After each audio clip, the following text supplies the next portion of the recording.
So a little bit of background here for you people. Last year they survived on the penultimate game. They were 2-0 down at home to Crystal Palace. Remember, we were in Wellington. Our mate Matt McLaughlin, who owned Dirty Little Secret, Panhead Bar down there, big-time Evertonian, got the tattoo and everything, got a bottle of whiskey that he's been saving for when they win something. They were 2-0 down, remember, turned off the TV, drove to work at a huff, turned the phone on, they'd scored a goal, turned the phone off, turned it back on, it was equal to 2-2. Then they won 3-2, they survived. Well, this year, bollocks again. What a season for Everton. Just struggling away at the foot of the table. But eventually, on the final day, a cracking goal, and they beat Bournemouth and they survived. So I just wanted to take you into the minds, ladies and gents, and I don't do this very often, of just a couple of sporting tragics. And I say that with all the love and affection in my heart, because for all of us who just follow sport religiously, and it is a religion for most of us, how much it affects you, how much it takes over your life, how much your whole life depends on the success or failure of your team. This morning, we spoke with Peter and Andy. Hello, Peter. Hi, Martin. Hello, Andy. Hi, Martin. How you doing? Very well, thanks, lads. You've had 24 hours to absorb this, the stress, the tension that was that final day at home to Bournemouth. Kicking off with you, Peter. Just what did you go through over the last 24 hours, mate?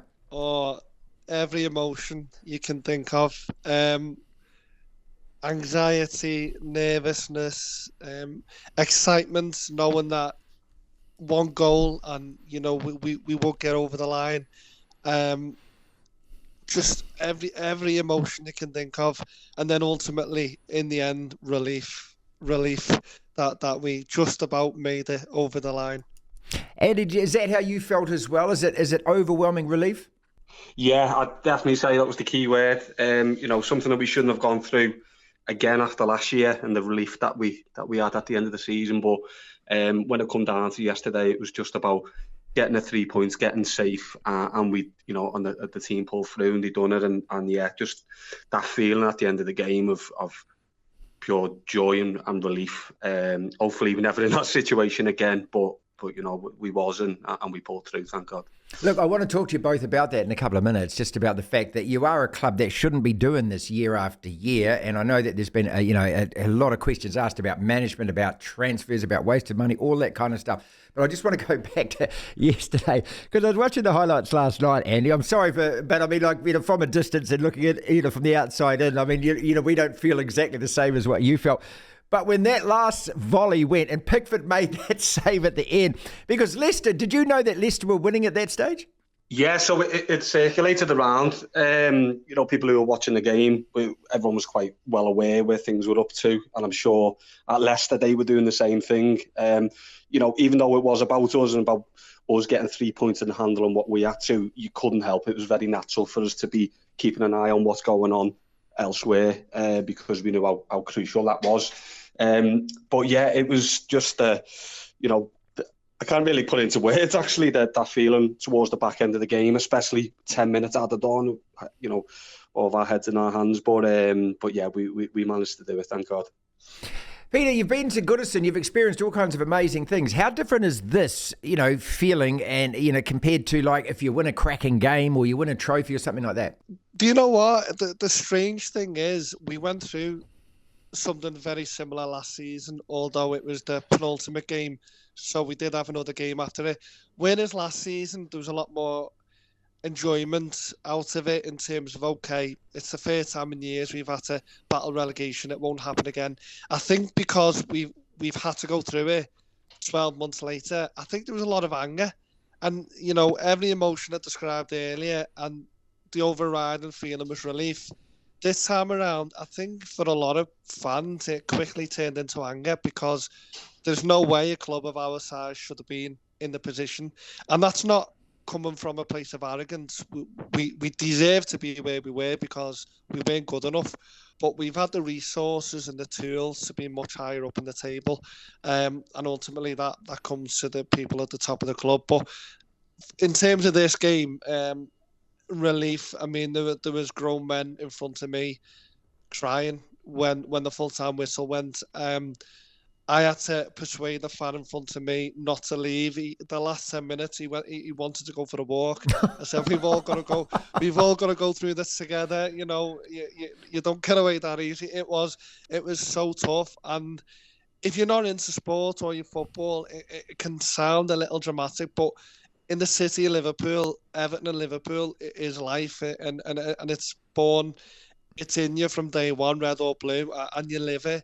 And it takes over every aspect of your life. You know, when you're going to work, when you're waking up, it's the first thing on your mind. When you're in work, you're thinking at the back of your mind, and Everton going to stay up. It sounds bizarre, but it takes over every aspect of your life. So that outpouring of relief was unrivaled. And when you mentioned earlier to Andrew about that volley towards the end of the game, I went numb. I couldn't move. If that had gone in, I don't know what I would have done. It was just unthinkable what could have happened, but it just can't happen again. I don't think I could do another year. I can feel it coming through the microphone. It's fantastic. Look, Andy, Goodison Park as well, just to explain to people, is one of, I call it like an old school ground. It hasn't been revamped. I know you've got a new stadium, a Flash Stadium you're going to move in, but it's you know, it's almost like it was before they took the terraces away, isn't it? And it is that kind of atmosphere. There's something quite unique about Goodison. There's no place like it. Obviously, it's going to be a sad loss to us when we do move on. I understand that we do have to, but I mean, games like yesterday and you know, and similar games over the years, you know, just shows how special of a place that it is at Goodison Park. The noise that the fans are able to generate and make it an absolute bear pit, really, for clubs coming. I believe Thierry Henry in the past said it was the you know, the most difficult place to come and play. You know, the fans were literally on the pitch, pretty much. You know, it's that close to the grass, and yeah, it's an absolutely special place. And on days like yesterday, when everyone's coming together and, you know, supporting each other and you know, shouting for the team to pull through, you know, it's just a magical place. Peter, can you imagine what life would have been like if the worst thing had have happened? I mean, I can feel the spring in your voice and everything. You go to work now, you got a different attitude to things. The adrenaline goes through. If you sit there, look, I'm a United fan. We got third. We beat Chelsea on Friday, New Zealand time. And if I think about it now, I just get this adrenaline rush still going through me. Does it feel like that? I mean, you can recreate this emotion over and over again. Yeah. The feeling, I mean, I couldn't imagine what life would have been like if we were relegated. But the feeling now, I think I've watched the Corey's goal at least 600 times since, because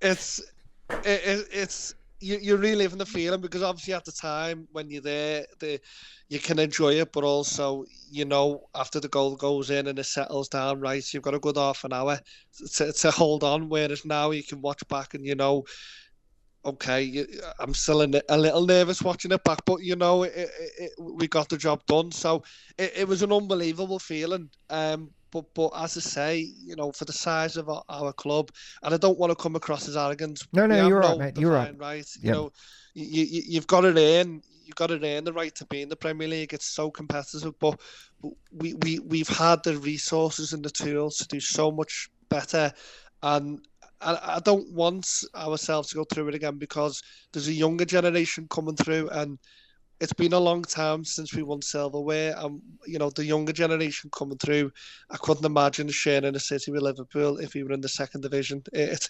unthinkable. And the younger generation coming through, they need to know we belong in the top tier at the top table. This is Peter, Daly and Andy Noon from Talking Toffees. That's their podcast, and we're just touching on the sheer emotion and the relief of avoiding relegation. Look, I can remember, you know, I go back, you know, probably even a lot earlier than you guys, and I actually remember this brilliant Everton side of the 1980s, when you're winning titles in 85, you're winning titles in 87, you know, had the chance to do that double. You were scunged out of Europe because of what, you know, happened at the Heysel Stadium and things like that. So, you know, just in terms of why Everton, Peter, for you for a start, I mean, you know, when you think of Liverpool, and most fans, especially on this side of the world, will be wearing that red shirt because this is a storied history team with so many trophies and things. How do you wake up and you're born blue in Liverpool? You basically answer the question. You are born, you're born into it, and there's thankfully now in the city, there's no there's no sort of religious element to it or political element to it. It purely is your family, and in this city, not for everyone, but for the majority, it's normally your father. If your father's a blue, you are a blue, and vice versa. But we know Liverpool are a bigger club, but within the city of Liverpool, they're not a bigger club.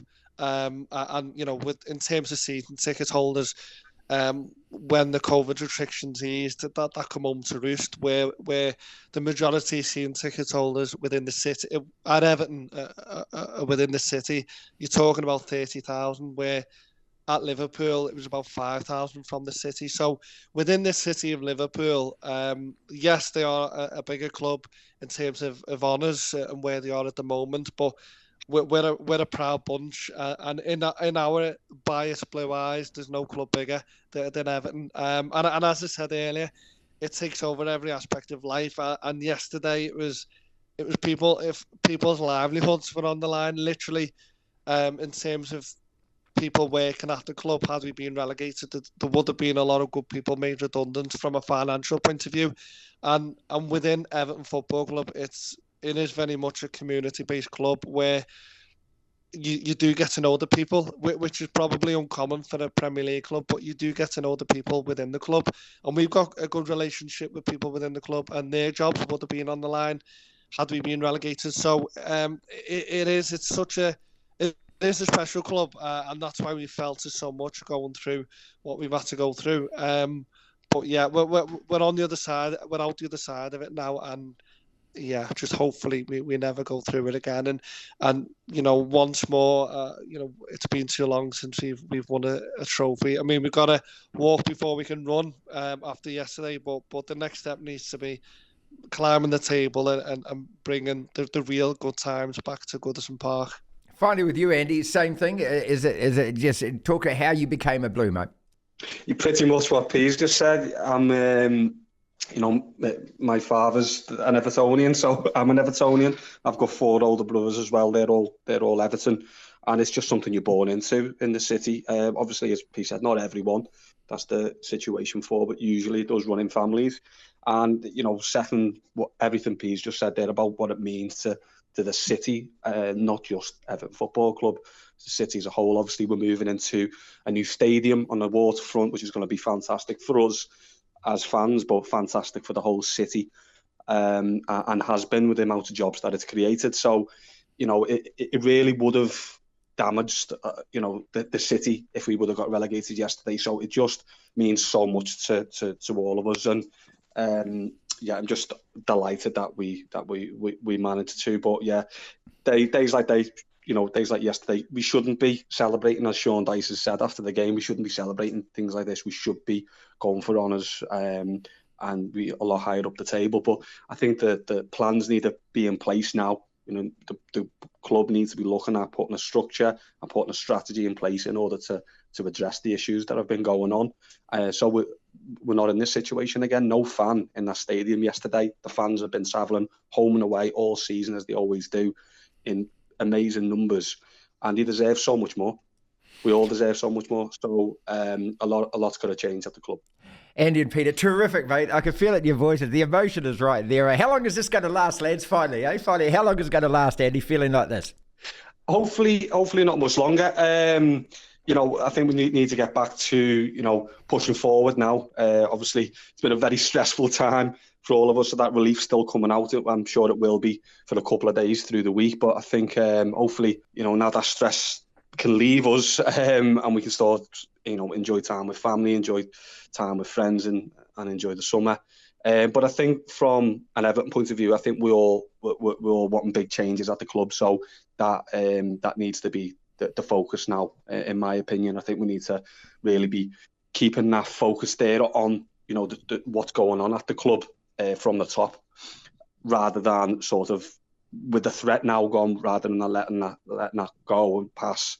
We need to keep on with that. Brilliant, lads. Great talking to you. Hey, thank you so much for that. Fantastic. No problem. Thanks for having us. Really enjoyed it. Cheers. Speak soon.